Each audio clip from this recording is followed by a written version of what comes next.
Baik, bismillahirrahmanirrahim. Assalamualaikum warahmatullahi wabarakatuh.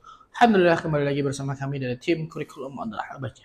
Pada kesempatan kali ini kita akan mempelajari tentang sistem tata surya atau bumi dan tata surya. Baik, seperti biasa, di sini ada capaian pembelajaran yang kami harap akan tercapai setelah antum-antum semua mempelajari bab sistem tata surya. Baik, yang pertama ada santri dapat memahami sistem tata surya. Santri dapat mengetahui anggota sistem tata surya, santri dapat mengetahui karakteristik planet, dan santri dapat memahami konsep dari rotasi dan revolusi planet bumi. Oke, yang pertama dulu kita akan membahas tentang tata suryanya dulu, sistemnya dan anggota-anggota di tata surya. Oke, bumi merupakan planet yang senantiasa mengitari bintang pusatnya yaitu matahari. Jadi jangan salah ya, matahari adalah salah satu bintangnya. Selain bumi, masih banyak benda-benda langit yang berputar dalam pengaruh matahari sebagai bintang pusatnya. Benda-benda langit tersebut adalah planet, planet kerdil, satelit, komet, asteroid, objek-objek trans-Neptunus, dan yang lainnya. Seluruh benda langit tersebut beserta dengan matahari berada dalam suatu sistem yang dinamakan sistem tata surya. Oke, next. Matahari sendiri berada dalam matahari sendiri berada dalam suatu galaksi yang dinamakan galaksi Bima Sakti. Sebuah galaksi yang tersusun atas gugus-gugus bintang. Gabungan gugus-gugus bintang itulah yang akan membentuk suatu galaksi. Bintang-bintang yang berada di dalam suatu galaksi jumlahnya mencapai ratusan miliar. Terdapat sekitar 100 miliar lebih bintang yang menghuni galaksi Bima Sakti. Di alam semesta atau jagat raya terdapat banyak galaksi. Jadi nggak cuma galaksi Bima Sakti ya, ada galaksi Andromeda, ada galaksi Milky Way, banyak. Letak suatu galaksi dengan galaksi yang lain sangat berjauhan. Biasanya untuk menuliskan jarak dalam alam semesta, misalnya jarak antar galaksi dalam tahun cahaya. Nih, contoh ya, gambar-gambar galaksi menggunakan teleskop Hubble. Dengan menggunakan mata telanjang, galaksi tidak akan tampak. Mata kita tidak akan sampai untuk melihat galaksi. Jadi jangan sampai antum bilang, wih di atas titik-titik semua itu adalah galaksi. Enggak cuma karena titik-titik terus you can call it galaxy. No, antum tidak bisa mengatakan dengan titik-titik seperti itu adalah galaksi. Bisa saja bintang, bisa saja planet yang ternampak tidak secara langsung karena posisi rotasinya sedang berada di sekitaran situ. Oke, ya, next. Cabang ilmu yang mempelajari tentang benda langit seperti ini adalah astronomi. Jadi dalam penelitian benda-benda langit, para ahli astronomi menggunakan alat bantu. Salah satunya adalah teleskop. Kalian kalau misalkan pernah lihat teleskop gitu ya buat melihat dari kejauhan. Biasanya teropong yang akan digunakan dalam bumi seperti observatorium Bosca dan teropong ruang angkasa yang berada di atas atmosfer bumi seperti teleskop Hubble. Untuk tadi yang ngeliat kayak tadi seperti itu. Nah, ini di Bandung ada tempat untuk khusus teleskop yang untuk melihat benda langit. Di sini. Namanya Observatorium Bosca. Sebenarnya saya pengen sih ke sana. Tapi ada di Bandung, tidak ada di Cirebon. Baik. Kita lanjut ke sistem tata suryanya. Tata surya itu merupakan sebuah sistem yang terdiri dari matahari, 8 planet, planet kerdil, komet, asteroid, dan benda-benda angkasa yang kecil lainnya. Matahari merupakan pusat dari tata surya di mana anggota tata surya yang lain beredar mengelilingi matahari. Benda-benda langit tersebut beredar mengelilingi matahari secara konsentris pada lintasannya masing-masing. Anggota-anggota dalam sistem tata surya ditunjukkan pada gambar yang di bawah. Ya, ada Merkuri, Venus, Earth, Mars, Jupiter, Saturn, Uranus, Neptune, Pluto.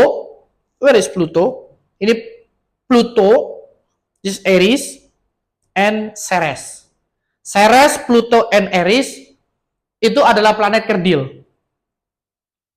Ya emang namanya Ceres, bukan ini nama Inggris, bukan. Emang namanya Ceres, namanya Pluto, namanya Aries.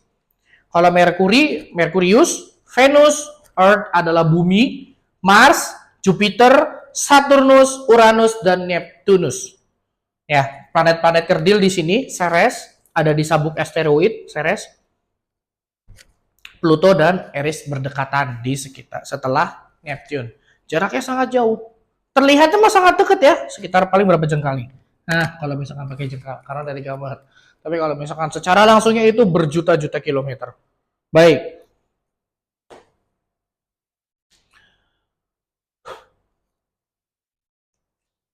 Besar diameter dihitung relatif terhadap diameter matahari, sedangkan jarak tidak diskalakan. Jadi jarak nggak pakai skala ya.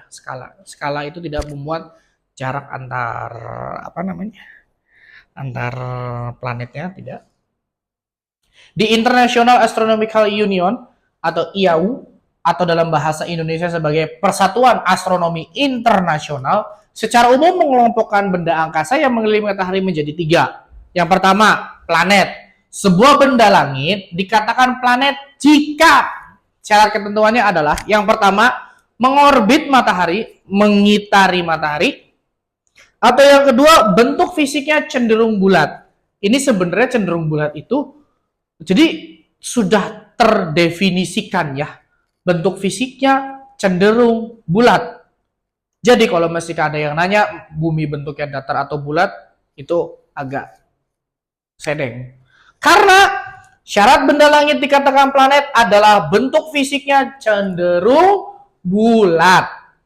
Kalau bumi dibilangnya datar, bukan planet. Kalau bumi bukan planet, siapa kita?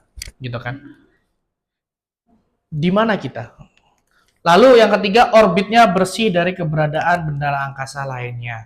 Jadi di jalurnya itu, jadi orbit itu kayak lintasan gitu loh, lintasan.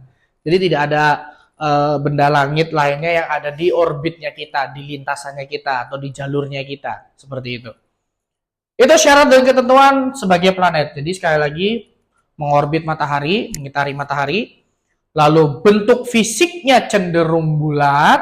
Jadi kalau misalkan ada yang bilang matahari bentuknya datar, agak lain. Bumi bentuknya datar, agak lain. Dan orbitnya bersih dari keberadaan benda angkasa yang lainnya. Yang kedua, planet kerdil. Sebuah benda langit dikatakan sebagai planet kerdil jika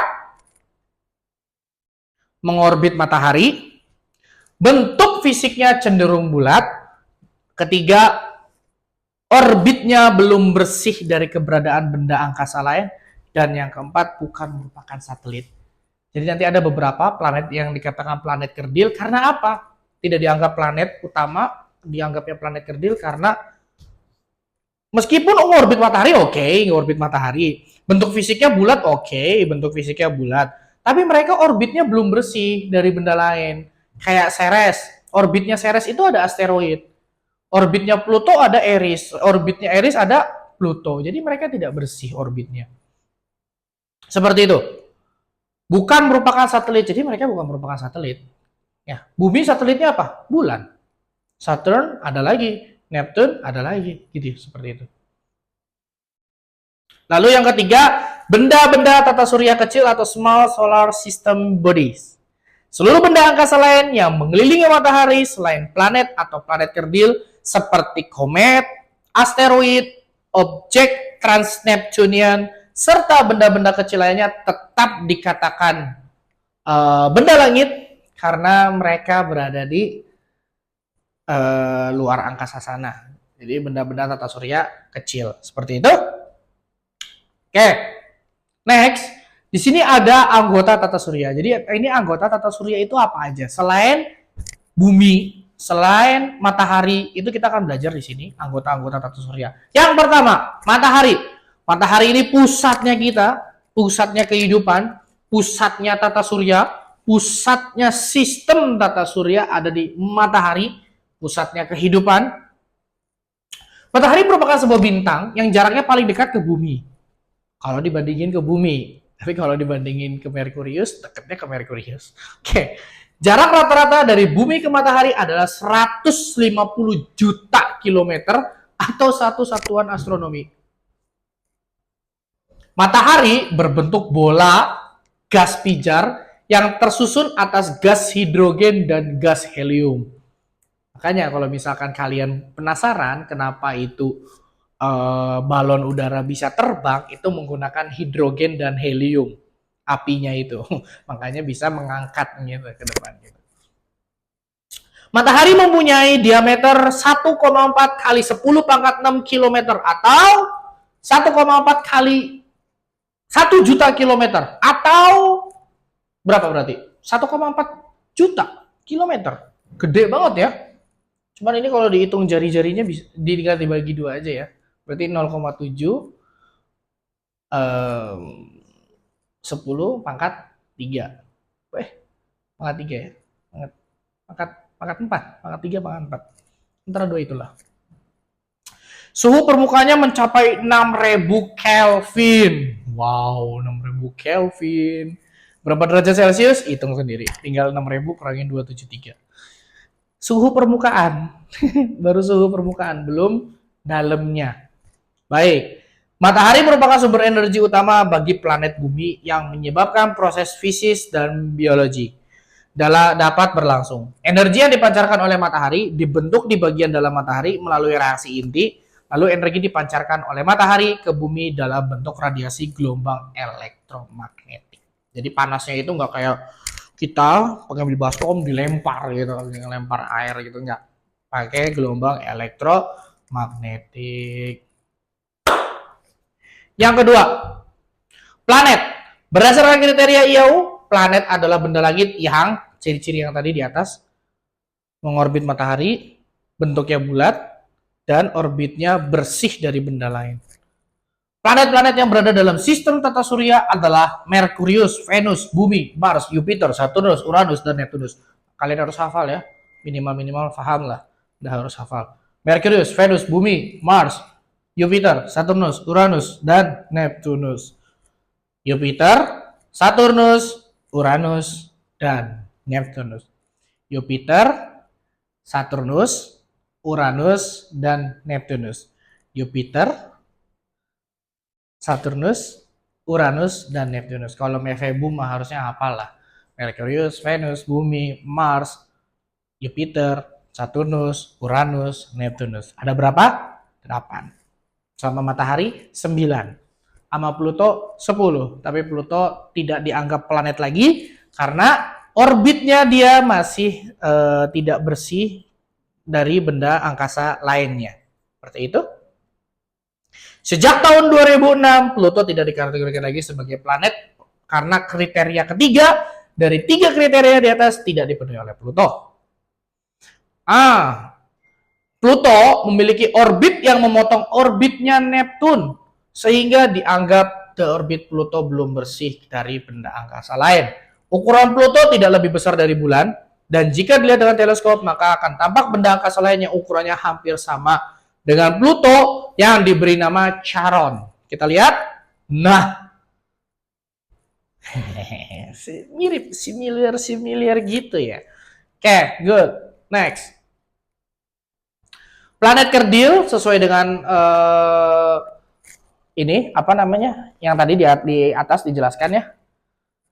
Contoh dari planet kerdil itu adalah Pluto, karena tadi di orbitnya belum bersih karena motong orbitnya orbitnya Neptune, dan satunya Ceres.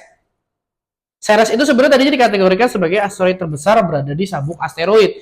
Sejak tahun 2006, Ceres dikategorikan sebagai planet kerdil karena memenuhi kriteria yang ini.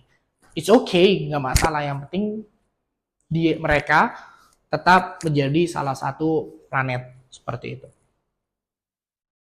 Lalu ada satelit. Satelit adalah benda langit pengiring planet. Jadi